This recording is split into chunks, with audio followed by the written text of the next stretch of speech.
नमस्ते, स्वागत आहे तुमचं आमच्या यूट्यूब चॅनलमध्ये ज्याचं नाव आहे फॅमिली लाईफ. इथे बघा, आज आम्ही निघालो होतो स्वामींच्या दर्शनाला स्वामी मठात.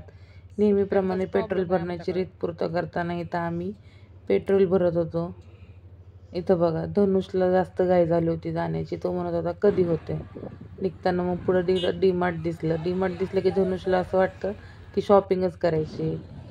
इथे बघा, आता ही आहे अंग्रेजो के जमाने की टाकी. शोले पिक्चरमधली नाही, पण पुण्यामधली. इथे बघा, आपण मठामध्ये गेलो. हे घ्या सगळ्यांनी, स्वामींचं दर्शन घ्या. स्वामींची मूर्ती बघा किती सुबक वाटते, मन प्रसन्न करणारी अशी स्वामींची मूर्ती आहे. स्वामींच्या दर्शनाला गेलं की मन एकदम शांत होतं. धनुषला सोबत घेऊन गेलं की धनुष काय नीटनाटकं व्यवस्थित काय करू देत नाही कुठली कामं. इथं मी स्वामींच्या पाया पडले, स्वामींचं मनापासून डोळे भरून दर्शन घेतलं स्वामींचं. इथं आस्था पण माझ्यासोबत स्वामींच्या पाया पडत होती. तिथून पुढे मग आम्ही निघालो. इथं बघा, हा धनुष बघा कसा चढतो इथे वरती. हा नीटनाटका कुठं प्रत्येक ठिकाणी हा इतका खोड्या करतोय ना, ह्याला घेऊन चलणं म्हणजे एक प्रकारचा टास्कच आहे. इथं बघा, मी याला म्हटलं स्वामींचा टिक्का लावताना किती खुश झालं बघा लावून. तोंड बघा कसं केलं त्याने. मग इथं आम्ही आतमध्ये गेलो. इथं स्वामींचे वेगवेगळे असे फोटो लावलेले आहेत. त्या प्रत्येक फोटोचं आम्ही दर्शन घेतलं. वेगवेगळ्या अवतारांमध्ये इथं स्वामींचे फोटो लावलेले. इथं स्वामींची पालखी आहे, स्वामींचं शेजघर आहे.